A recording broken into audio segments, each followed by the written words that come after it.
My name is Patty Small, and I'm from Houston, Texas. It was it was the weekend after Thanksgiving break, November 25th, 2007.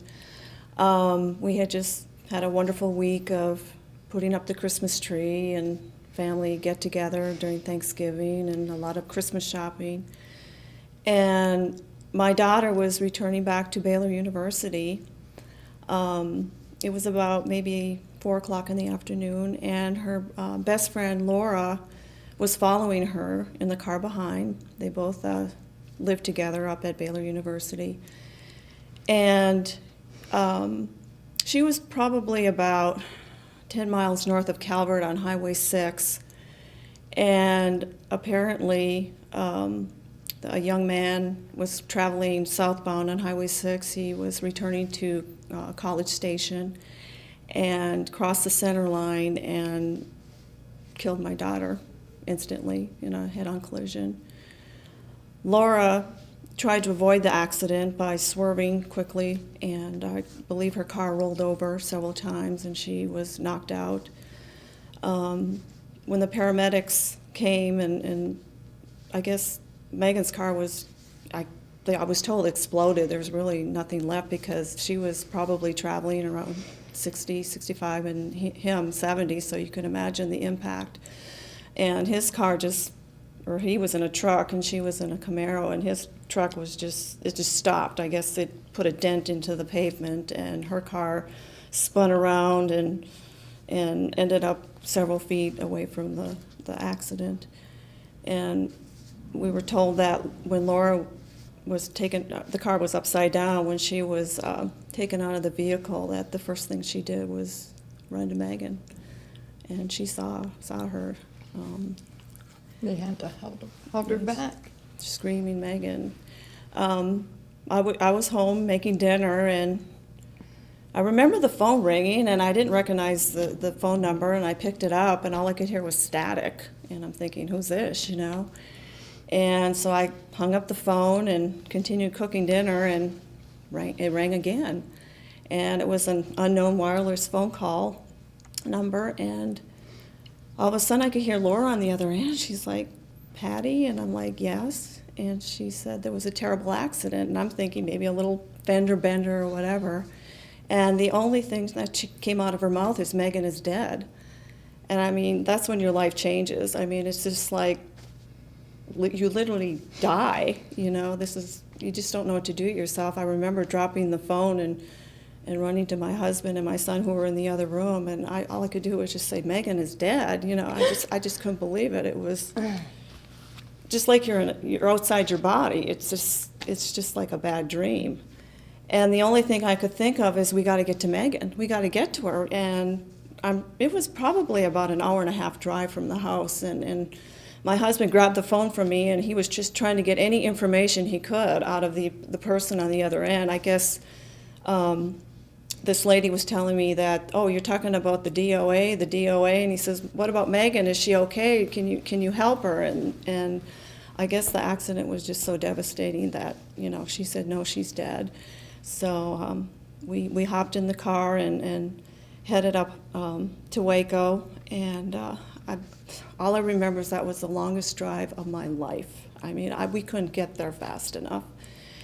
And when we came over, it was in a very rural area, very dark, and I remember turning the corner, and I could see the flashing lights and everything, and the truck was just, I mean, the whole front end was just smashed in, and they wouldn't even let us near the car. He said, sir, we cannot let you go over there. She was taken to, I guess, to a funeral home, and they said that they would do everything they could as far as investigating what happened.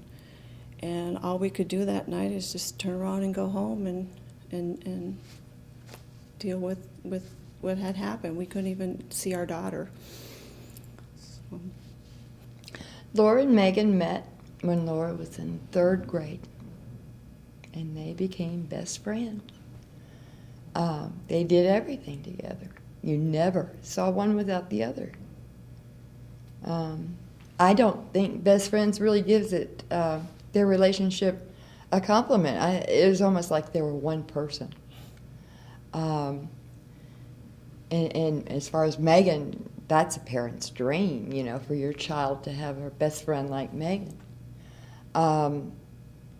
But they loved life. They loved Disney. They loved they loved concerts. But more than anything, they loved each other. They really loved each other. When I pulled back the drapes at the emergency room, she's laying on a board, stripped of her clothing,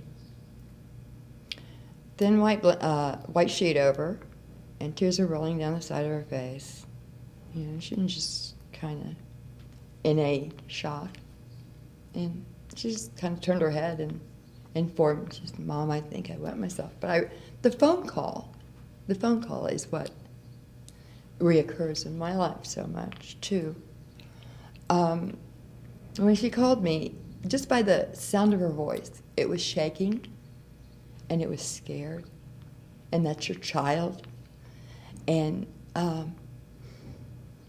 it's like, "Mom, there's been a really bad accident, and Megan's dead." And you don't want to believe that. You just don't want to believe it. I said, "No, she's not, honey. She'll be all right. Are you okay?" "No, Mom, Megan's dead." "Where are you?" "I don't know." She was really, really bad. The very next morning, she was treated and released. She had angels on her shoulders. She was treated and released the very next morning. I don't think any of us slept that night, but she went over to Patty's house early to try and help with whatever she could, you know, because that's her family too. And Megan was like my family, my daughter. She didn't shed tears. She stayed brave. In fact, she helped another person put together the video that showed Megan at the memorial service throughout the years and how many lives Megan touched. And she put her heart and soul into that. And it was amazing.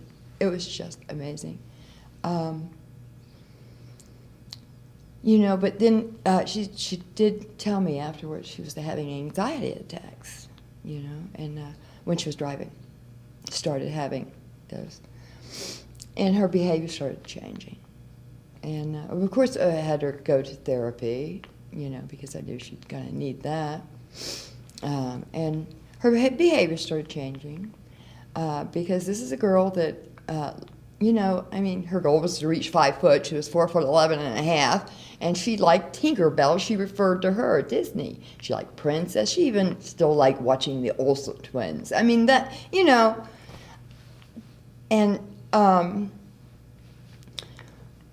it's just that I tried talking to her, you know, but the more I tried talking to Laura, the more she pushed me away. She's been diagnosed by 3 psychiatrists and 2 therapists with post-traumatic stress disorder. See, the Laura that I used to have, okay, I don't expect her to be the same because I'm not the same, but she's not dealing with the pain. She's buried that pain. It's like that pain, if there's a key to that pain, it's under a ton of bricks with a house on top of it, you know? And she's got to remove everything. But she coats her pain. And she would never intentionally hurt herself, you know, so. But she does these things, so. I have adopted a highway, or we have adopted a highway in memory of Megan. And she will go, and she's getting a little better. Mm-hmm. It's been since 2007. And she goes to help clean up, you know, because we do it 4 times, 4 times a year. But still not talking. She stayed brave for so long. She helped us.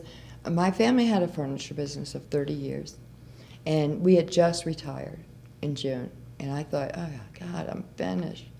It was only the beginning. Because, they offered to go get Megan and Laura's belongings, with the furniture truck and everything. She stood so strong, and she showed us where the apartment was. But the first thing she did was run up to that room, and she crawled into Megan's bed, and Megan had a favorite blanket, and she put that on her, and she just laid there. Well, this accident is unique because DPS was involved, Robertson County Sheriff. They didn't know. They didn't know what caused it. They were thinking that maybe he fell asleep at the wheel. And it went before a grand jury in March of 2008, and we were told that they no-billed him. They said there was no evidence of any wrongdoing. But the DA had recommended that we would go civil, and I believe Laura had already went to seek a lawyer because they refused to pay any of her damages. So Kevin and I joined in because we didn't know what to do. I mean, we lost our daughter. I think there's like a 2-year of statute of limitations. We just joined up because we wanted answers. Mm-hmm. And it wasn't until August of 2009, the lawyer said, "Kevin, I need to meet with you. I have something to show you." Now, keep in mind, in the beginning, he told the officers that he did not have a cell phone, and he could not remember anything 45 minutes before the accident, which was very unusual. And when Kevin met with the lawyers, he said, "We have what they called a smoking gun." He showed the cell phone records because I believe he had several depositions after the accident, and he said he did have a cell phone. So it's kind of like, you need to remember what you said, always tell the truth. And they pulled the cell phone records, and they found out that he, 45 minutes before the accident, made 7 phone calls and 15 text messages. And when he was receiving, not sending, receiving the last text message, that was the exact time he crossed the center line and killed my daughter.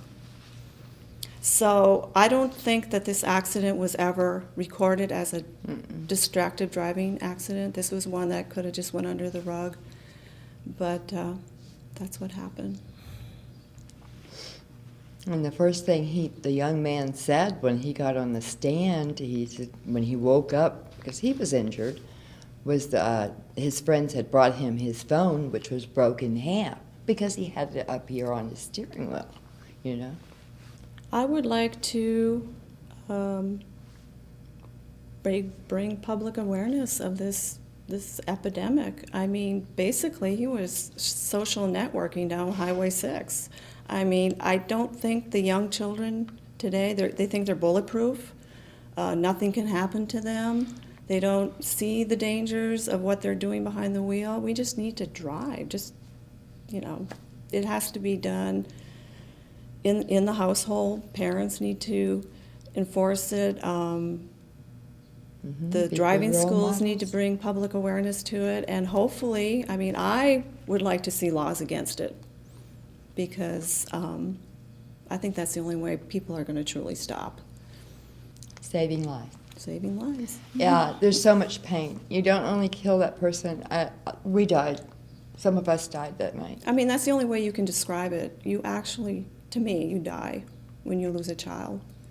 You're not the same person, and you live with that pain for the rest of your life. And I don't want anybody, not even my worst enemy, to ever go through what I'm going through. Because you don't get over it. People say, you get over it. You don't. You can't. You have to. You will never be the same. You're a different person. Good. Distracted driving kills. Safe driving starts with you.